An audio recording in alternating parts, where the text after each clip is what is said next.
সৌমেন সরকার বলছি। ক্যাম্পাস প্লাসের আরেকটি নতুন প্রতিবেদনে আপনাদের সবাইকে স্বাগত। আমাদের অনেকেরই তো অভিজ্ঞতা আছে, ছোট হোক বড় হোক। রুগী আইসিইউতে আছে, ডাক্তাররা আশু উন্নতির কোনো রকম আশ্বাস দিতে পারছেন না। বাংলায় যাকে বলে জবাব দেওয়া, সেটাই হয়তো হয়ে গেছে। অথচ একের পর এক প্রেসক্রিপশন, টাকা পয়সা, উদ্বেগ,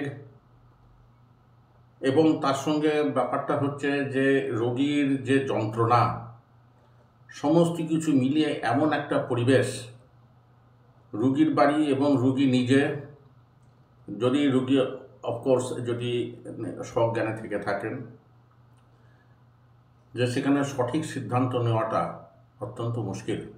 অনেকেই হয়তো ভাবেন ভেন্টিলেশনটা বন্ধ করে দিলেই ভালো হয়। এই চোখের সামনে এই কষ্টগুলো আর সহ্য করা যায় না। অনেক ক্ষেত্রে ডাক্তারবাবুদেরকে তারা অনুরোধ করেন যে ডাক্তারবাবু আর পাচ্ছি না, বন্ধ করে দিন, এইভাবে এই ছটফটানি নিতে পারছি না। তো নার্সিংহোম, হাসপাতাল, ডাক্তারবাবু, এদের বিভিন্ন জনের বিভিন্ন রকম মনোভাব, কিন্তু ব্যাপারটা যাই হোক, শেষ পর্যন্ত এই সমস্ত খোলাটালা কিন্তু কিছু হয় না। ফলে যেটা হয় সেটা একের পর এক দিন যায়, টাকা পয়সা কমে যায়, কষ্ট, দেখা যায় না বিবেকের দংশন, অপূরণীয়। তো এই সিচুয়েশন থেকে মুক্তি পাওয়ার জন্যে কি কোনো রকম আইনি সংস্থান নেই? অতি অবশ্যই আছে, কিন্তু সেটাও বড্ড সময় সাপেক্ষ এবং জটিল, এবং এত বেশি এর পদ্ধতি প্রকরণ যে চিন্তা করতে পারা যায় না। যাই হোক, এই যে এপিসোডের আসল উদ্দেশ্যটা এবারে বলি। আমাদের সংবিধানে একটা ধারা আছে, সেটাকে বলে article 21। Article 21, protection of life and liberty. এই যে আমরা যে বেঁচে আছি, বেঁচে থাকার অধিকার, এবং শুধু বেঁচে থাকা নয়, তার সঙ্গে রয়েছে লিবার্টি, অর্থাৎ স্বাধীনতা। এই বেঁচে থাকা এবং স্বাধীনতার যে অধিকার, এই অধিকারটার মধ্যে কিন্তু পরবর্তীকালে আরও বেশ কিছু সংযোজন হয়েছে, যেটা হয়তো কনস্টিটিউশনের মধ্যে লেখা নেই, কিন্তু ইন্টারপ্রিটেশন অনুযায়ী এগুলো চলে এসেছে। তার মধ্যে একটা হচ্ছে যে রাইট টু ডাই, মৃত্যুর অধিকার, এবং শুধু তাই নয়, right to live with dignity. এই যে রোগীটার কথা বললাম বা পরিবার পরিজনের কথা বলছিলাম, এদের যা অবস্থা, এতে ডিগনিটি আর কতটুকু থাকছে? কাউকে দোষ দেওয়া হচ্ছে না যে এই ব্যক্তির জন্য এই ডিগনিটির অভাব হচ্ছে, কিন্তু পেশেন্ট নিজে জানে যে তিনি সম্পূর্ণভাবে পরনির্ভর, এবং তিনি জানেন বা না জানেন, বোঝেন বা না বোঝেন, একটা ব্যাপার তো মোটামুটি নিশ্চিত, যে তার যে নিজস্ব যে শরীর সম্পর্কে যা ফিলিংস, সেইটা অনুযায়ী তিনি হয়তো বুঝতে পেরেছেন যে তার কি ভবিতব্য। তো এইখান থেকে মুক্তি দেওয়ার জন্যেই কিন্তু একটা সংস্থা, এনজিও কাজ করেছিল, তার নাম হচ্ছে কমন কজ। এই কমন কজ একটা NGO, non government organisation, without making any profit. তা তারা সুপ্রিম কোর্টে যায় একটা আবেদন নিয়ে। সেই আবেদনটাই এখানে বলছি। তারা সুপ্রিম কোর্টে গিয়েছিল 2005 সালে। It is most respectfully submitted that the petitioner is praying for direction to the respondent. এখানে রেসপন্ডেন্ট মানে হচ্ছে কিন্তু ভারত সরকার। যেহেতু এই যে নির্দেশটা দেওয়া হবে, এটা তো শুধু কোনো একটা নির্দিষ্ট ব্যক্তির ক্ষেত্রে নয়, এটা ইন জেনারেল। অতএব গোটা ভারতব্যাপী যার একটা প্রভাব রয়েছে সেটাকে তো মানে একমাত্র ভারত সরকার ট্যাকেল করতে পারে, এবং যেহেতু এ ব্যাপারে কোনো আইন কানুন নেই, সেই জন্যে ভারত সরকারকে পার্টি করে এই আবেদনটা করা হয়েছে। যদিও ভারত সরকারের এগেনস্টে তাদের যে কোনো অভিযোগ আছে তা নয়, তারা বলছেন অ্যাপ্লাই কেন কিসে অ্যাপ্লিকেশন, যে টু অ্যাডাপ্ট সুটেবল প্রসিজিওর, মানে একটা পদ্ধতি বের করে দেওয়ার জন্য ইন কনসালটেশন উইথ স্টেট গভর্নমেন্টের সঙ্গে আলোচনা করে একটা কিছু পদ্ধতি বার করতে হবে। Where necessary to ensure that the persons of deteriorated health or terminally ill would be able to execute a document called my living will and attorney authorization। অর্থাৎ কিনা জীবিত অবস্থায় একজন ব্যক্তি যেমন সম্পত্তি নিয়ে উইল করেন, আমরা তো উইল জানি, সেটা হচ্ছে সম্পত্তির জন্যে, তেমনি নিজের শরীর নিয়েও একটা উইল করা। সেই উইলে কি বলা থাকবে, যে তিনি can be presented to the hospital for appropriate action, যে উইলটা হসপিটালের কাছে দেওয়া হবে উপযুক্ত ব্যবস্থা নেওয়ার জন্যে, in event of executant being admitted to hospital with serial illness, যখন ওই ব্যক্তি প্রচণ্ড ধরনের টার্মিনালি ইল, মানে চূড়ান্ত ধরনের অসুস্থ হয়ে পড়বেন, যেখান থেকে ফিরে আসার সম্ভাবনাটা খুব কম, তখন ওই যে ডকুমেন্টটা যাতে হসপিটাল অথরিটির কাছে তুলে দিলে তার মৃত্যুকে সুনিশ্চিত করা যায় অল্প সময়ের মধ্যে। এইটা কি বলছে লিভিং উইল, জীবদ্দশায় যে উইল করা, এবং এর অপর নাম হচ্ছে advance medical directive, AMD, advance medical directive. বিভিন্ন দেশে এই জিনিসটা প্রচলিত আছে, ভারতে কিন্তু এই ব্যাপারটা আবেদনের সময়তে কিন্তু ছিল না, যে এমন রুগী যার বেঁচে ওঠার বা ভালো হয়ে ওঠার আর কোনো সম্ভাবনা নেই, তিনি তার জীবন যাতে শেষ করে দেওয়া হয় তার জন্য একটা প্রসিডিওর। এবং এটা কে দেবেন, বিভিন্ন দেশে বিভিন্ন ধরনের আইন আছে, কোথাও নিজেই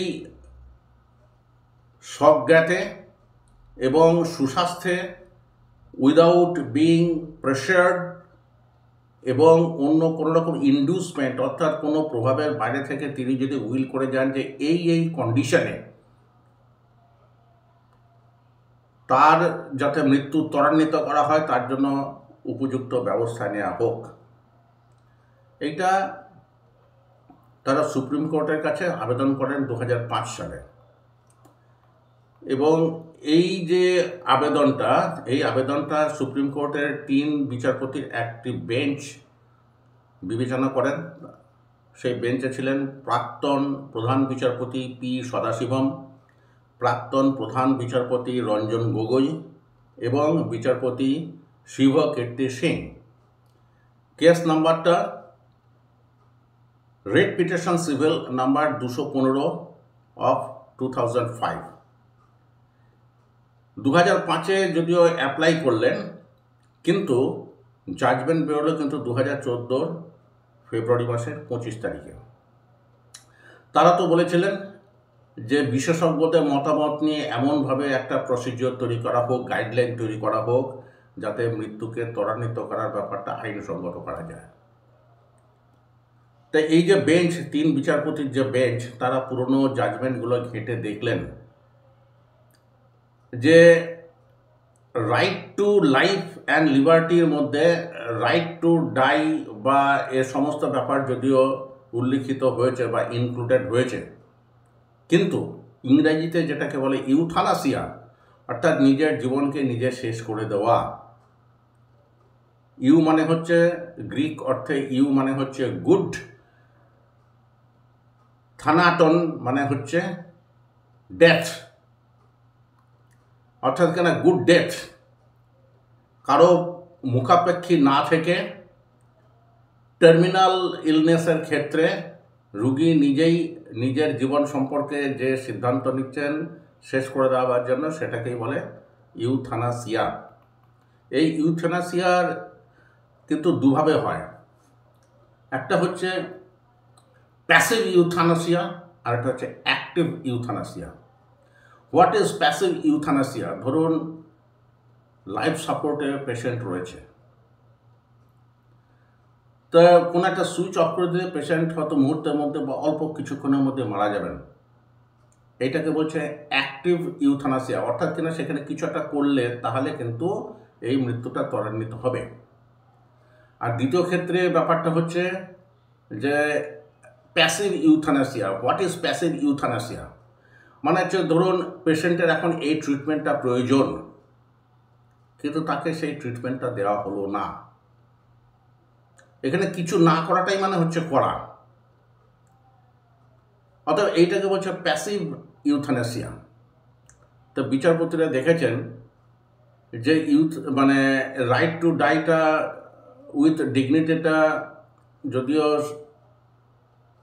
সংবিধানে একটা সংবিধান বেঞ্চ, কনস্টিটিউশনাল বেঞ্চ যদিও সেটাকে বৈধতা দিয়েছেন, কিন্তু সেটা কিভাবে কি হবে তার কোনো গাইডলাইন কিন্তু কিছু দেওয়া ছিল না। অতএব 5 বিচারপতির সিদ্ধান্ত নিয়ে যে একটা অবস্থা দাঁড়িয়েছে সেটা 3 বিচারপতির পক্ষে কিন্তু বিচার করা সম্ভব না। তা সেই জন্য তারা বলেন যে একটা লার্জার বেঞ্চ যেন এই ব্যাপারটা আলোচনা করে একটা সিদ্ধান্ত বা যেমন চাইছে যে একটা গাইডলাইন যাতে তৈরি করে দেওয়া হয়, যে গাইডলাইন সবাই মেনে চলবে। অ্যাক্টিভ হবে না প্যাসিভ হবে না, যে ব্যক্তি নিজের সম্পর্কে নিজের ডিসিশন নেবেন না, তিনি কোনো পাওয়ার অফ অ্যাটর্নি দেবেন কোনো একটা ব্যক্তিকে যিনি তিনি যখন আর সিদ্ধান্ত নেবার মতো কন্ডিশনে থাকবেন না তখন তার হয়ে সে সিদ্ধান্ত নেবে। এই যে সিচুয়েশনে যেটাকে বলে power of attorney, power of attorney কাউকে দেওয়া হবে, বা যদি দেওয়া হয় সেটা কিভাবে দেওয়া হবে এবং সেটা কি করে কার্যকরী করা হবে, এই সমস্ত ব্যাপারটা নিয়ে। তা এই যে রেফারেন্সটা লার্জার বেঞ্চে দেওয়া হলো, এই বেঞ্চে যারা ছিলেন তাদের নাম বলে দিই। বিচারপতি দীপক মিশ্র, পুরনো chief justice, earlier chief justice. বিচারপতি A.M. খানভিলকার, জাস্টিস অর্জন কুমার সিক্রি, অনারেবল জাস্টিস ধনঞ্জয় যশবন্ত চন্দ্রচূড় এবং অশোক ভূষণ। কেস নাম্বার একই থেকে গেল, কিন্তু বেঞ্চ পাল্টে 3 থেকে 5-এ চলে এলো। তা নানা রকম আলাপ আলোচনা, বিশেষজ্ঞদের মতামত নিয়ে, বিভিন্ন অ্যাডভোকেটদের কাছ থেকে তাদের মতামত নিয়ে, তাদের আইনি সাহায্য নিয়ে এবং অন্যান্য দেশে কী ধরনের ব্যবস্থা চালু আছে এই সমস্ত ব্যাপার দেখে তারা কিন্তু শেষ পর্যন্ত একটা জাজমেন্ট দেন মার্চ 9, 2018 সালে। তারা একটা গাইডলাইন বার করেন যে টার্মিনালি ইল পার্সনসদের ক্ষেত্রে এই ইউথানাসিয়া কি করে বলবৎ হতে পারে, কি পদ্ধতি, তার একটা গাইডলাইন। তাই এইটা করতে গিয়ে তাদেরকে বেশ কিছু ডাক্তারি ব্যাপারের আগে তাদেরকে কিন্তু বেশ কিছু আইনি ব্যাপার আগে ঠিকঠাক করে নিতে হয়। তার মধ্যে একটা ব্যাপার হচ্ছে এই যে মেডিকেল ডিরেক্টিভ, এই যে উইলটাকে বলছে মেডিকেল অ্যাডভান্স মেডিকেল ডিরেক্টিভ, অর্থাৎ কিনা তিনি বোধশক্তি থাকাকালীন অসুস্থ হওয়ার আগে তিনি কিন্তু নিজের নামে একটা ডাইরেকশন দিয়ে যাচ্ছেন যে এই কন্ডিশন হলে যেন এই করা হয়। তার আইনি বৈধতা চেক করা হবে, কিন্তু তিনি যে ইনস্ট্রুমেন্টটা তৈরি করছেন তার নাম হচ্ছে অ্যাডভান্স মেডিকেল ডাইরেক্টিভ। বিভিন্ন দেশে এই অ্যাডভান্স মেডিকেল ডাইরেক্টিভের বিভিন্ন রকম সংজ্ঞা রয়েছে। তাই এই বিচারপতিরা কিন্তু ব্ল্যাকস ল ডিকশনারি বলে একটা আছে, সেখান থেকে তারা এই অর্থটা নিয়েছে যে advance medical directive is a legal document explaining one's wishes about medical treatment if one becomes incompetent or unable to communicate, অর্থাৎ কিনা তিনি যখন আর কারোর সঙ্গে যোগাযোগ করার মতো অবস্থায় থাকবেন না, তিনি সুস্থ অবস্থায় সেই ব্যাপারে তার সিদ্ধান্ত জানিয়ে যাচ্ছেন। এটা কি বলছে অ্যাডভান্স। যখন তিনি এই যে ইনস্ট্রুমেন্টটা করছেন তখন কিন্তু তিনি অসুস্থ হননি। এর আরেকটার নাম দিয়েছে লিভিং উইল, জীবদ্দশায় একটা উইল করে যাওয়া নিজের শরীর বা চিকিৎসা সম্পর্কে। তা এটা এখন দেখছেন যে বিভিন্ন দেশে বিভিন্ন রকম নিয়ম রয়েছে। কোনো জায়গাতেই কিন্তু কোনো কোনো জায়গাতে সে দেশের কনস্টিটিউশনে বা আইনে তার প্রতিবিধান রয়েছে, কোনো কোনো জায়গাতে কোর্টের যে ইন্টারপ্রিটেশন সেইটা অনুযায়ী কিন্তু চলছে। আমাদের দেশে এ সংক্রান্ত কোনো আইন নেই, অতএব কোর্ট যে গাইডলাইন বেঁধে দেবে সেই গাইডলাইন অনুযায়ী কিন্তু আমাদেরকে চলতে হবে। এইবারে আসা যাক যে এই গাইডলাইনের মধ্যে কী ছিল। এইবারে কিন্তু আমি বলছি যে আমার নিজের মতো করে বললে হবে না, কারণ এটা অত্যন্ত টেকনিক্যাল ব্যাপার এবং এটা হচ্ছে শব্দের থেকে শব্দের অর্থ করাটার ওপরই কিন্তু এটার এক্সিকিউশনটা নির্ভর করে। অতএব আমি এখানে তর্জমার মাধ্যমেই কিন্তু আমার বক্তব্যটা রাখছি, এখানে আমি আমার নিজের কোনো শব্দবন্ধ ব্যবহার করছি না। ইন আওয়ার কনসিডার্ড ওপিনিয়ন, আমাদের বিবেচনায় advance medical directive would serve as a fruitful means. Advance medical ডিরেক্টিভটা অত্যন্ত একটা ফ্রুটফুল পদ্ধতি হতে পারে টু ফ্যাসিলিটেট ফ্রুকটিফিকেশন, অর্থাৎ কিনা যেটা রেজাল্ট দিতে পারে সেইরকম একটা ব্যাপার, যে right to live life and dignity, অর্থাৎ কিনা এই সংক্রান্ত ব্যাপারে যাতে সদর্থক বা অর্থবোধক ভূমিকা নিতে পারে তার জন্য আমাদেরকে এই মেডিকেল অ্যাডভান্স মেডিকেল ডিরেক্টিভটা আমাদেরকে তৈরি করতে হবে। সেটা কি? 1 number, who can execute the advance directive and how, অর্থাৎ কিনা এই ডিরেক্টিভটা কে দিতে পারে। মিস্টার এক্স অসুস্থ, মিস্টার ওয়াই আর জেড এসে একটা বলে দিল যে এইভাবে করা যেতে পারে, এটা হতে পারে, আত্মীয় স্বজনদের ব্যাপারে করার কোনো অধিকার আছে, সেটাই ব্যাখ্যা করছেন। The advance directive can be executed only by an adult, কোনো একজন অ্যাডাল্টই কিন্তু এটা দিতে পারেন, who is of sound health and mind in a position to communicate, অর্থাৎ কিনা যিনি শারীরিকভাবে সুস্থ এবং মেন্টালি যথেষ্ট পরিমাণে সবল এবং তিনি কমিউনিকেট করতে পারেন এবং রিলেট করতে পারেন, and comprehend the purpose and consequences of this executing the document, অর্থাৎ কিনা এই ডকুমেন্টটা বার করা, এই ডকুমেন্টের যে তার যে রিপারকেশনস বা তার যে অর্থ বা তার যে মূল্য সম্পর্কে তিনি সঠিকভাবে সচেতন হয়েই তিনি তার নিজের সম্পর্কে এই অ্যাডভান্স মেডিকেল ডিরেক্টিভ অর্থাৎ উইলটা দিতে পারবেন। ইট মাস্ট বি ভলান্টারি, অর্থাৎ কিন্তু এটা কিন্তু স্বেচ্ছায় হতে হবে, কারো প্রভাবে বা কারো চাপে পড়ে এটা করলে কিন্তু হবে না। 3, it should have a characteristic of an informed consent, অর্থাৎ কিনা তিনি যে সমস্ত কিছু বুঝে শুনে যে এই যে একটা ডকুমেন্ট দিচ্ছেন, অর্থাৎ কিনা কি হলে শরীরে কি করতে হবে এই ব্যাপারে তিনি যেন সমস্ত রকম ইনফরমেশন তার থাকার পরে তারপরেই তিনি যেন এই একটা ডিরেক্টিভ নিজের সম্পর্কে দিতে পারেন, যেটাকে বলে লিভিং উইল।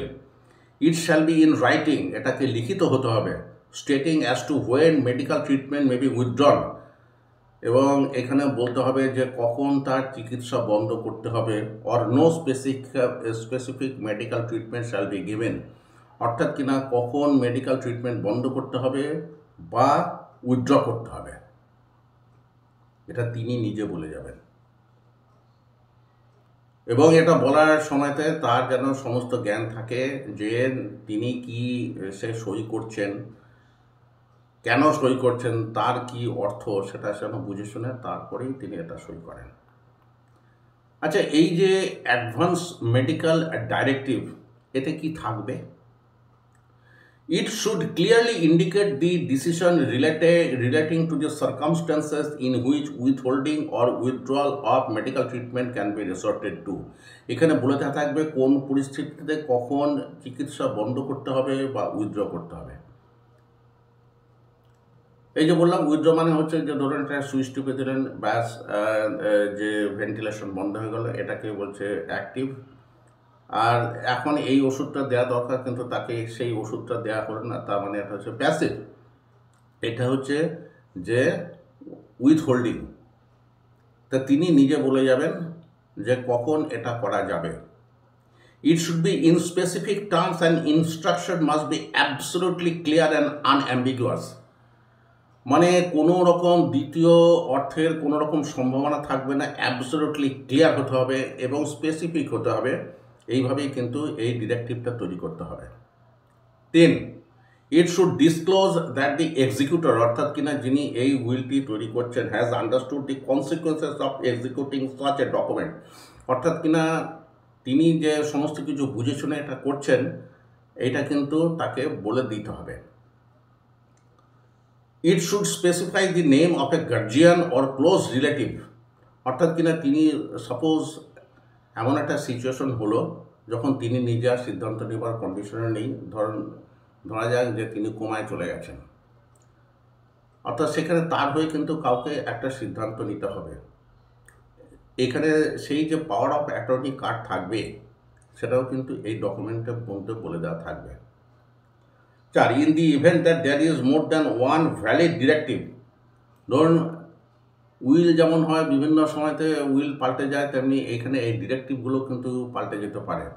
কখন যদি দেখা যায় যে একাধিক ডিরেক্টিভ আছে, তাহলে যেটা পরের ডিরেক্টিভ, যেটা লেটেস্ট ডিরেক্টিভ, সেটাই কিন্তু এফেক্টিভ। এবং যদি প্রয়োজন হয় তিনি কিন্তু ডিরেক্টিভটাকে উইথড্র করে নিতে পারেন, পাল্টাতে পারেন, উইথড্র করতে পারেন। একাধিক থাকলে যেটা লেটেস্ট সেটা থাকবে। এবারে প্রশ্ন হচ্ছে how it should B recorded and preserved. এই যে তিনি যে ডকুমেন্টটা যে করলেন, এটা কিভাবে রেকর্ড করা হবে এবং এটাকে কিভাবে প্রিজার্ভ করা হবে।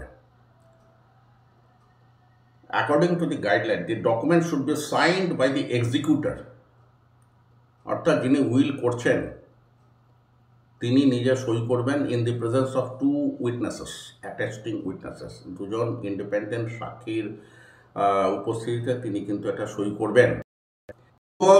It should and countersigned by a judicial magistrate of first class, so designated by the concerned district judge. এবং এইগুলো করার জন্যে জেলা বিচারক তিনি কোনো একজন ফার্স্ট ক্লাস জুডিশিয়াল ম্যাজিস্ট্রেটকে এই ব্যাপারে এন্ট্রাস্ট করবেন, দায়িত্ব দেবেন, ডেজিগনেট করবেন, এবং তিনি এই ডকুমেন্টের উপরে সই করবেন, কাউন্টার সাইন করবেন, to give a stamp of validity. The witnesses and the jurisdictional JMFC, মানে জুডিশিয়াল ম্যাজিস্ট্রেট ফার্স্ট ক্লাস, তাকে সংক্ষেপে বলছে JMFC, shall record their satisfaction, এবং এই যে সাক্ষীরা এবং এই যে ম্যাজিস্ট্রেট, তারা কিন্তু এখানে উল্লেখ করবেন যে তারা সমস্ত ব্যাপারে দেখে শুনে স্যাটিসফাইড হয়েছেন বলেই কিন্তু এটাকে তারা ভ্যালিডিটি দিচ্ছেন, এবং এখানে কোনো কোয়াশন বা বাধ্যতা বা জবরদস্তি কোনো কিছু করা হয়নি।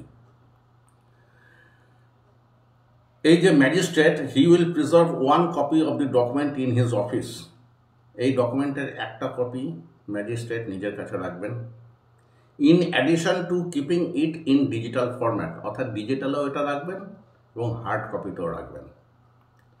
তারপরে এই magistrate shall forward one copy of the document to the registry of the jurisdictional district court, অর্থাৎ কিন্তু তার একটা কপি কিন্তু ডিস্ট্রিক্ট কোর্টেও পাঠাতে হবে, ফর বিং প্রিজার্ভড, অর্থাৎ কিনা একটা অফিসে হারিয়ে গেছে বলেই যে তার সেটা পাওয়া যাবে না, তার জন্য কত জায়গাতে এটাকে পাঠাতে হবে। Additionally the registry of the district জাজ shall retain the document in digital format, অর্থাৎ কিনা ডিস্ট্রিক্ট জাজকেও কিন্তু, ডিস্ট্রিক্ট জাজের যে রেজিস্ট্রি অফিস আছে তাকেও কিন্তু এই যে উইলটা, এই উইলটা কিন্তু তাকে ডিজিটালি প্রিজার্ভ করতে হবে। The JMFC, the magistrate shall cause to inform the immediate family members of the executor. অর্থাৎ কিনা সেই ব্যক্তি যদি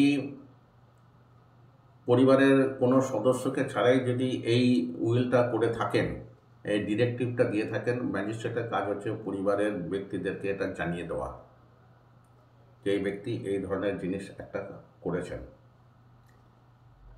and make them aware about the execution of the document. অর্থাৎ কিনা তিনি নিজে এক্সিকিউট করেছেন সেটা যেমন ভ্যালিড থাকবে, কিন্তু অ্যাট দি সেম টাইম তার পরিবারের লোকজনকেও কিন্তু এটা জানতে হবে। The JMFC, মানে judicial magistrate, shall cause to hand over the copy of the advance directive to the family physician if any. অর্থাৎ কিনা যে ব্যক্তি এই যে উইলটা করলেন তার যদি কোনো ফ্যামিলি ফিজিশিয়ান থেকে থাকে তাহলে তাকেও তিনি কিন্তু এর একটা কপি দেবেন, এই সার্টিফাইড কপি।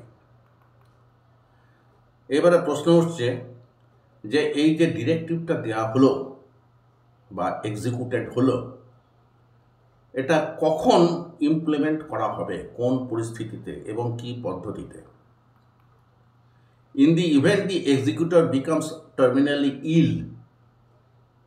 টার্মিনালি ইল মানে যেখান থেকে সুস্থ হয়ে ফিরে আসার সম্ভাবনাটা আর নেই, সেই জন্য এটার নাম হচ্ছে terminally ill. Is undergoing prolong medical treatment, যখন এই ধরনের ট্রিটমেন্টটা শুরু হয়েছে, with no hope of recovery, যেখানে তার আর সুস্থ হওয়ার কোনো সম্ভাবনা নেই, and cure of the ailment. The treating physician, when made aware of the advance directive, shall ascertain the genuineness of the authenticity therefore from the jurisdictional JMFC before acting upon the same. এই যে family ফিজিশিয়ানকে দেওয়া হয়েছে, এই family physician তখন তিনি করবেন কি, প্রথমে এই জুডিশিয়াল ম্যাজিস্ট্রেটের অফিসে গিয়ে তিনি প্রথমে ওই কাগজটার যে ভ্যালিডিটি সেটাকে প্রথমে চেক করবেন, এটা তার কর্তব্য। তারপরে the instruction in the document must be given due weight by the doctors, অর্থাৎ কী পরিস্থিতিতে কেন কখন কি করতে হবে সে ব্যাপারে এই উইলে যেটা বলা আছে সেইটাই শুধুমাত্র কিন্তু তাকে স্ট্রিক্টলি ফলো করতে হবে। তার যেমন তেমন মিনিং করে নিয়ে একটা করে দিলাম, মনে হচ্ছে যেন একটা ফাইল ডিসপোজাল করে দিলাম, এভাবে করলে হবে না। However, it should be given effect to only after being fully satisfied the executor is terminally ill.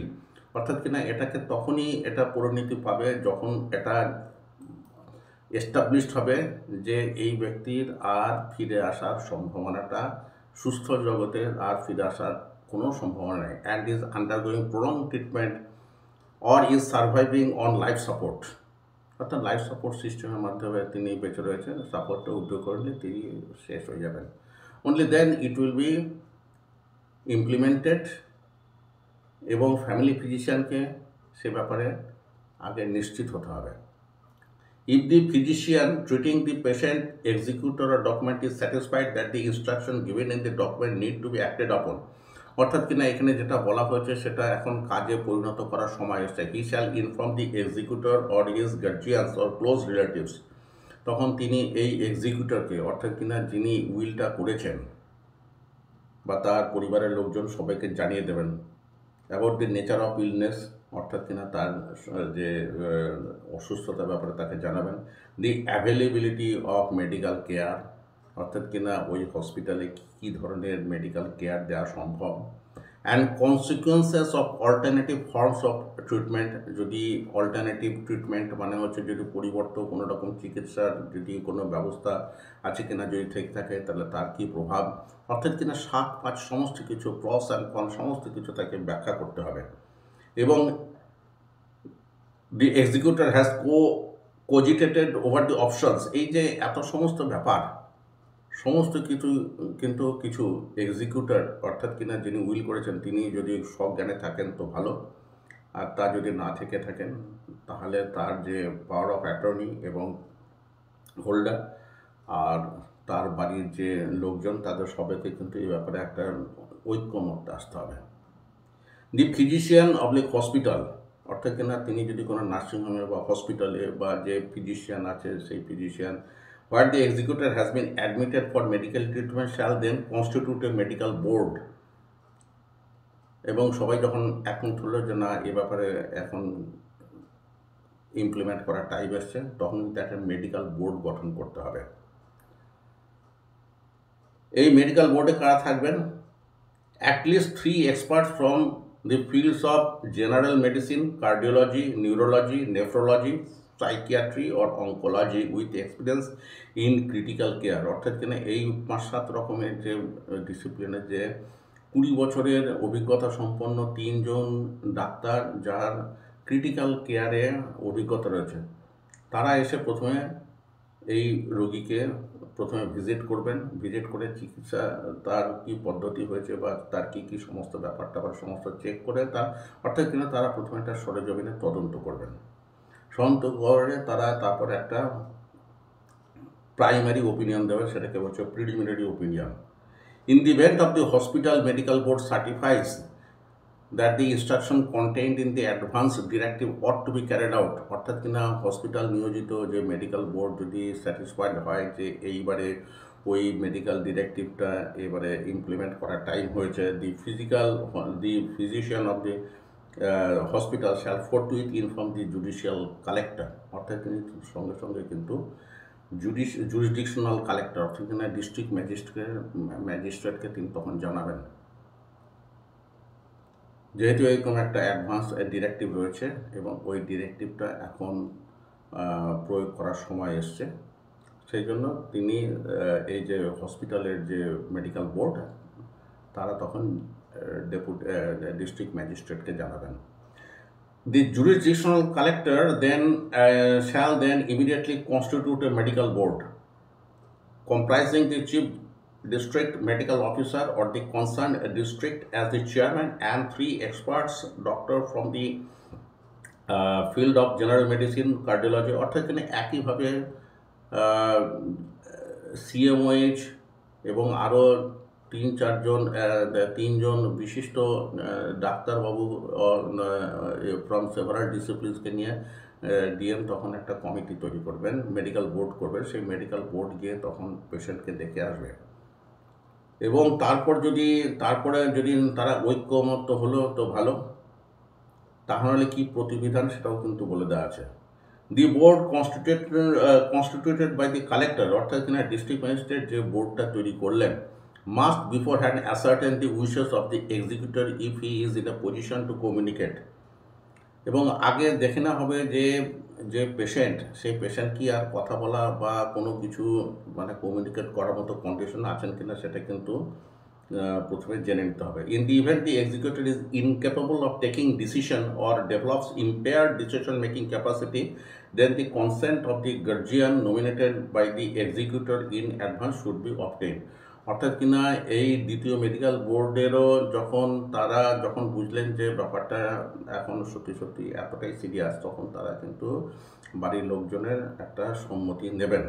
The chairman of the medical board nominated by the collector, that is district magistrate, shall convey the decision of the board to the jurisdictional JMFC, অর্থাৎ কিনা এইবারে district ম্যাজিস্ট্রেটের করে দেওয়া বোর্ডের যে chairman অর্থাৎ CMOH তিনি কিন্তু তখন এই জুডিশিয়াল ম্যাজিস্ট্রেটকে জানাবেন যে now it is time for implementation giving effect to the decision to withdraw the medical treatment. তারপরে সেই ম্যাজিস্ট্রেট নিজে এসে আরেকবার ভিজিট করবেন, ভিজিট করে আবার তিনি গ্রিন সিগন্যাল দিলে তারপরেই কিন্তু এটা এক্সিকিউটেড হবে। তাহলে কি হলো, একবার ফিজিশিয়ানকে স্যাটিসফাইড হতে হবে, তারপরে হসপিটাল একটা মেডিকেল বোর্ড করবে, হসপিটাল ইয়েস করলে তারপর ডিস্ট্রিক্ট ম্যাজিস্ট্রেটকে জানানো হবে, ডিস্ট্রিক্ট ম্যাজিস্ট্রেট আবার একটা মেডিকেল বোর্ড করবে, তারা তখন সেটাকে ইয়েস করলে তখন জানাতে হবে বিচার বিভাগকে, ফার্স্ট ক্লাস ম্যাজিস্ট্রেট আসবেন, এসে ইয়েস করবেন, আসার পরে তারপরেই কিন্তু এইটা ইমপ্লিমেন্টেড হবে। এবার ধরুন কোনো একটা স্টেজে ডিসএগ্রিমেন্ট ঘটলো,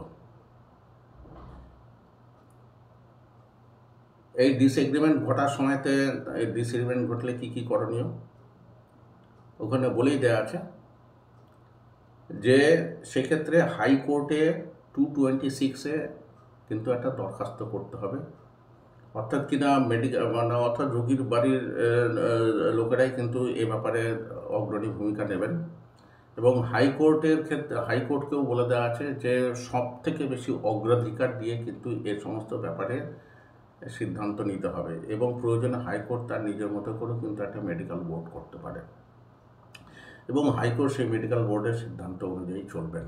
তাতে তিনি যদি এটাকে ইয়েস করেন তো ভালো, যদি না করেন তাহলে ট্রিটমেন্ট চলবে।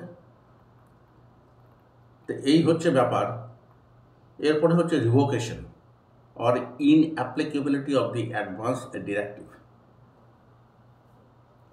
অর্থাৎ কিনা যে ব্যক্তি এই উইলটা করেছেন সেই ব্যক্তি এখন চাইছেন না যে, বা চাইছেন এটাই যে ওটাকে রিভোক করতে চাইছেন, রিভোক করা মানে উইথড্র করা, ক্যান্সেল করে দেওয়া, অথবা তার মধ্যে কিছু অল্টারেশন করতে চাইছেন। যে পদ্ধতিতে উনি এটাকে প্রথমে প্রাইমারিলি যেটাকে রেকর্ড করেছিলেন সেই পদ্ধতিতেই কিন্তু অ্যাডভান্স ডিরেক্টিভটাও কিন্তু আইদার রিভোকড হবে অথবা অল্টার্ড হবে। আরেকটা সিচুয়েশন থেকে যাচ্ছে, সেই সিচুয়েশনটা হচ্ছে যেখানে এই ধরনের কোনো রকম উইল পেশেন্ট বা তার বাড়ির লোক করে যাননি বা করেননি। সেক্ষেত্রে কী হবে? সেক্ষেত্রে হসপিটাল বা ট্রিটিং ডক্টর পেশেন্ট ডক্টর বা আরও অন্যান্য যারা আছেন তাদের মধ্যে কাউকে অগ্রণী হয়ে অ্যাপ্লাই করতে হবে। সেক্ষেত্রেও সেই একাধিক স্টেজে মেডিকেল বোর্ড হবে, অমুক হবে, তমুক হবে, এবং সেক্ষেত্রে যেহেতু পেশেন্টের পক্ষে এখন আর কোনো রকম কিছু করা সম্ভব নয়, তখন সেখানে সরকারি সিদ্ধান্ত অনুযায়ী কাজ চলবে। তো এই হচ্ছে right to life and liberty and right to die with dignity, তার এই নানা রকমের যে পদ্ধতি। Strictly speaking from legal aspect, এটা কোনো ট্রিটিং ডাক্তারের হাতে নেই। প্রশাসন, বিচার বিভাগ, ডাক্তার, পরিবার সবাইকে মিলিয়ে কিন্তু এই পদ্ধতি। দেখা যাক। এখন ব্যাপারটা হচ্ছে যে এই যে পদ্ধতি, এই পদ্ধতি প্রয়োজন কেন হচ্ছে? অনেক ক্ষেত্রে দেখা যায় সম্পত্তি বিরোধ